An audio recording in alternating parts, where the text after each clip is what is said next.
কৃষ্ণ বন্ধুরা, আশা করছি আপনারা সবাই ভালো আছেন আর আমরাও খুব ভালো আছি। তো আমার আগের ভিডিওতেই আমি জানিয়েছিলাম যে আজকে আমাদের বাড়িতে বৈষ্ণব সেবার আয়োজন করা হয়েছে। তো তার প্রিপারেশন খুব তাড়াতাড়ি আমরা শুরুও করে দিয়েছি। তো দুপুরে লাঞ্চ হয়ে যাওয়ার পর আমাদের বাড়িতে সব মাতাজিরা চলে এসেছেন এক এক করে, মানে সবার উপর কিছু কিছু দায়িত্ব দেওয়া হয়েছে, আর তারা তাদের সেই দায়িত্ব সবাই খুব ভালোভাবে কমপ্লিট করেছে। তো এখন যে সবজি সমস্ত কিছু সেগুলো এখন কাটিং চপিং চলছে, আর তারই মাঝে আমি এই যে টমেটোটা কেটেছিলাম তো সেটার পিউরি বানিয়ে নিয়েছি।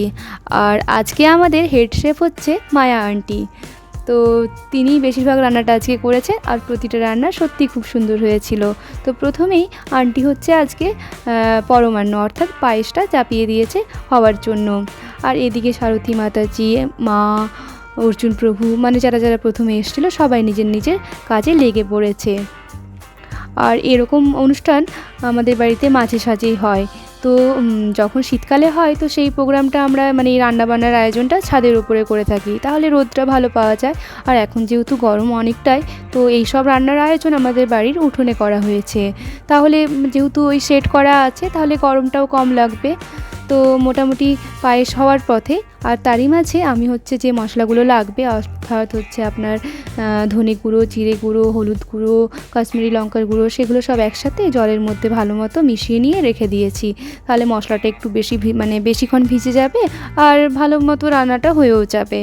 তো এইসব সবাই নিজের নিজের টুকটাক কাজ করছে। আর তারই মাঝে চলছে আমাদের গল্প, মানে গল্পের মধ্যে কিছু ভগবত তত্ত্ব আলোচনা আছে, আর তারই মাঝে নিজেদের ঠাট্টাই আর কি সব মিলিয়ে মিশিয়ে, মানে যাতে এত এত রান্না করতে কেউ বোর না হয়ে যায়। আর গ্রীষ্মকালের চাটনি মানেই শুধুমাত্র কিন্তু আমের চাটনি, মানে গ্রীষ্মকালে চাটনি মানে ভাবলেই আগে আমের কথাটাই মনে আসে। তো এবারেও আজকেও তাই হয়েছে, আমের চাটনি। আর এই আমটা না মানে লিস্ট থেকে বাদ হয়ে গেছিলো, ঠিক আছে। তো তারপরে বলা আছে আমের চাটনি, তাহলে কি মানে করা যায়। তো আমাদের ক্লাসেরই একজন প্রভু, অর্জুন প্রভু, তিনি একজনের বাড়ি থেকে এই আমগুলো পেড়ে নিয়ে এসছেন। আর আমটা না সত্যি খুব ভালো ছিল, মানে যখন কাটছিল, মানে আমি অতটা বুঝি না যদিও বা, তো মা আর যে মাতাজি কাটছিল তারা বলছিল আমটা খুব ভালো। আর এখন তো আমগুলো অনেকটাই বড় হয়ে গেছে আর আঁটিও হয়ে গেছে, কিন্তু আমটা বলছিল বেশ শাঁসালো, মানে আচারের জন্য এই আমটা নাকি পারফেক্ট। তো সাথে সাথে আমার শ্বশুরমশাই আচার করতে যেহেতু ভালোবাসেন, তাই 4 কিলো অর্ডারও হয়ে গেল যে এই আম তার চাই যে তিনি আবার আচার বানাবেন। তো এদিকে সমস্ত কিছু গল্প কি করব এগুলো হচ্ছে, আর আমি এখন লেগে পড়েছি আম কাটার যুদ্ধে। মানে আমি একদমই বটিতে কাটতে পারি না, আসলে প্রথম থেকে ছুরিতে কেটে অভ্যাস হয়ে গেছে। তো এই ছুরিতে এই আঁটিওয়ালা আম কাটা কিন্তু খুব শক্তের কাজ, সেটা আমি সেদিন বুঝতে পেরেছি। তো এখন রীতিমতো যতটা কাটা যাচ্ছে কাটছি, আর বাকিটা হাতের সাহায্যে এই টানাটানি করে ওই একটু কাটার চেষ্টা করছি আর কি।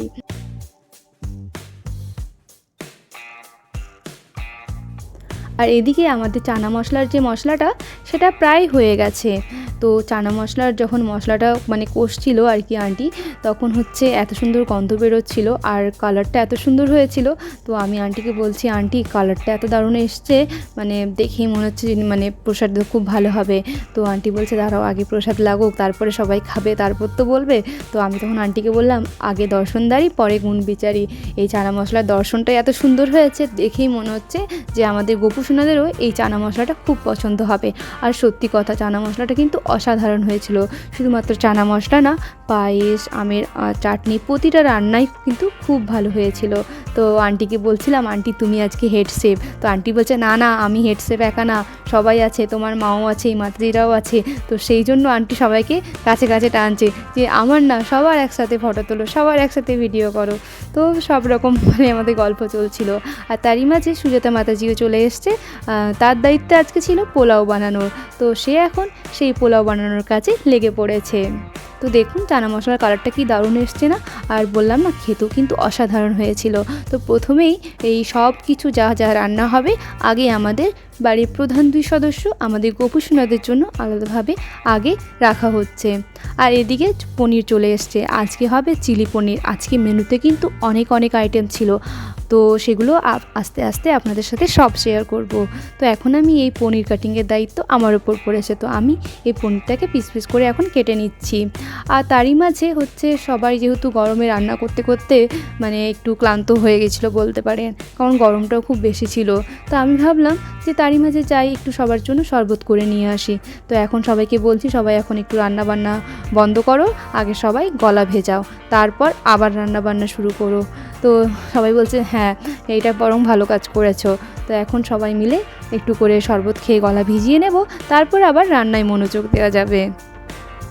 তো সবাই এইভাবে একসাথে কাজ করলে কিন্তু খুব ভালো লাগে। মানে এত রান্না কিন্তু করতে ওই মোটামুটি 2 ঘন্টার মতো লেগেছিল, মানে সমস্ত কিছু কাটিং চপিং রান্না করা সব কিছু নিয়ে, মানে বলে না সবে মিলি করি কাজ হারি জিতি নাহিলাজ, তো সেই কথাটাই। তো এবার যখন বাড়িতে ছুটিতে আসছিলাম আর মা যখন জানালো যে এবার বাড়িতে ওদর্জে প্রভু আসবে, তো তখন কিন্তু এই খবরটা শুনে বেশ মন ভালো হয়ে গিয়েছিল। কারণ মাঝে মাঝে আমাদের বাড়িতে এরকম প্রোগ্রাম হয়, কিন্তু ওদর্জে প্রভু মানে কোনো প্রোগ্রামে হয়তো এসে থাকেন, মানে সেটা হয়তো বছরে একবার এরকম হয়ে থাকে। তো এই বড় প্রোগ্রামটাতে যে আমি আসতে পারবো আর সেটা জানার পর মন খুব ভালো হয়ে গেছিলো। তো যদি বাড়িতে না আসতে পারতাম তাহলে মনটা বেশি খারাপ হতো। তো যাই হোক, এখন আমাদের মোটামুটি এক এক করে রান্না হয়ে যাচ্ছে, আর রান্না হওয়ার পর আমরা সেগুলোকে এক সাইডে রেখে দিচ্ছি। আর এখন চিলি পনির বানানো হচ্ছে। তো আজকে কিন্তু রান্নার মেনুতে অনেক কিছু ছিল, মানে একদম যাকে বলে না পঞ্চব্যঞ্জন দিয়ে খাওয়া দাওয়া। তো আমাদের গপুদের আজকে সেই সেবাই হয়েছে, আর তারাও আজকে খুব খুশি যে এত কিছু একসাথে রান্না করা হচ্ছে, কোনো কিছু বাদ নেই আজকে রান্নাতে। তো সব কিছু হচ্ছে, আর তারই মাঝে এখন আমরা সবাই ওয়েট করে আছি যে কখন ওদর্জে প্রভু আসবে। তো আর হ্যাঁ, আজকে তো আবার আলুর পকোড়া হয়েছিল। এই মাতাজি নতুনভাবে এটা বানিয়েছিল, মানে ময়দা দিয়ে। আগে আমরা সেভাবে এই পকোড়াটা খাইনি। তো যাই হোক, সেটাও কিন্তু খুব ভালো হয়েছিল। তো এখন আমরা সবাই ওয়েট করে আছি, বললাম যে ওদর্জে প্রভুর জন্য, মানে প্রভুর বাড়িতে আসা, তার চরণের ধুলি আমাদের বাড়িতে পড়া, সেটা কিন্তু আমাদের কাছে অনেক বড় একটা পাওনা। এর আগেও প্রভু এসছেন, কিন্তু যতবারই প্রভু আসেন ততবারই কিন্তু আমরা সবাই খুব উৎসাহিত আর খুব আনন্দিত হয়ে থাকি। তো এরপর সন্ধ্যেবেলা প্রভু আমাদের বাড়িতে চলেও এসেছেন।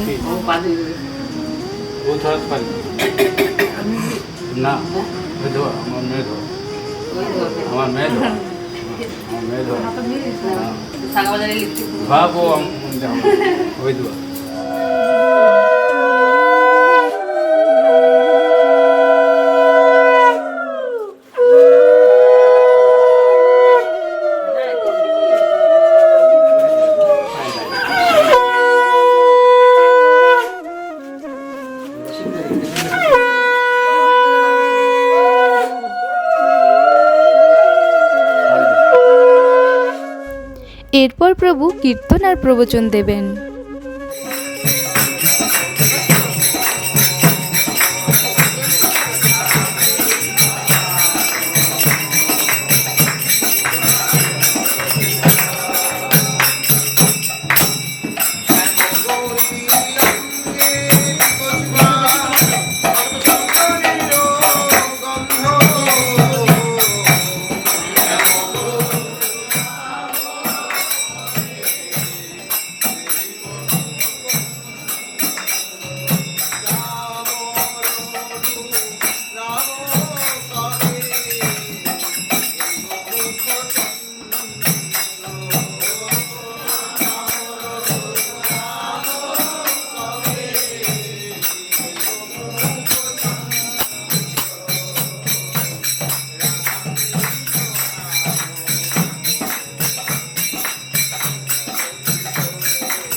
এরই মাঝে আমাদের গোপুসোনাদের ভোগ লাগানো হয়ে গেছে, আর তারপরে এই প্রসাদটা সব যা রান্না হয়েছে সবার সাথে মিশিয়ে দেব।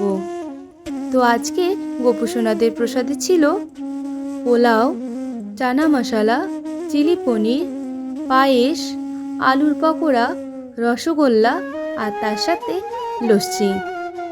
তো আজকে গোপুসোনারাও তাদের প্রসাদ খুব ভালোভাবে খেয়ে নিয়েছে। কীর্তন শেষ হয়ে যাওয়ার পর তারপরে প্রভু প্রবচন দিচ্ছিলেন। তো এখন আমরা সেই সব প্রবচন সবাই মন দিয়ে শুনছি। অবশ্যই শ্রদ্ধা করতে যাচ্ছি, কিন্তু ক্লাসে তাই বললাম, ধর্মপ্রদর্শক গুরু, শিক্ষা গুরু, দীক্ষা গুরু, একজনকে শ্রদ্ধা করতে না করা হলো, একবার হয়নি। কিন্তু বর্তমানে যিনি আপনাকে গাইড করে তুলে নিয়ে যাচ্ছেন, ধীরে ধীরে ধীরে ধীরে ধীরে ধীরে নিয়ে যাচ্ছেন, তাই কি আপনি বাদ দিতে পারবেন? সামনেই যেহেতু রথযাত্রা, আর আমাদের দুর্গাপুর ইস্কনের রথযাত্রা কিন্তু খুব ধুমধাম সহকারে হয়। তো প্রভু এখন এসে সবাইকে রথযাত্রার জন্য ইনভিটেশন দিচ্ছেন আর সবাইকে পার্সোনালি ইনভাইটও করছেন। তো আমার শাশুড়ি মার দীক্ষিত নাম হচ্ছে মীনাক্ষী কেশবপ্রিয়া দেবী দাসী। তো মায়ের নামে আমাদের এই ইনভিটেশন সবাইকে করা হয়েছে।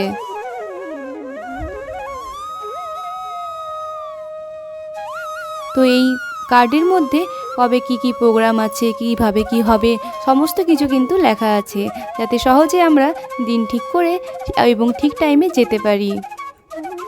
প্রবচন শেষ হয়ে যাওয়ার পর প্রথমে প্রভুদের সেবার ব্যবস্থা করা হয়েছিল, আর তারপরে আমাদের সবার। তো এইভাবেই আজকে আমাদের বৈষ্ণব সেবাটি খুব ভালোভাবে হয়ে গেল।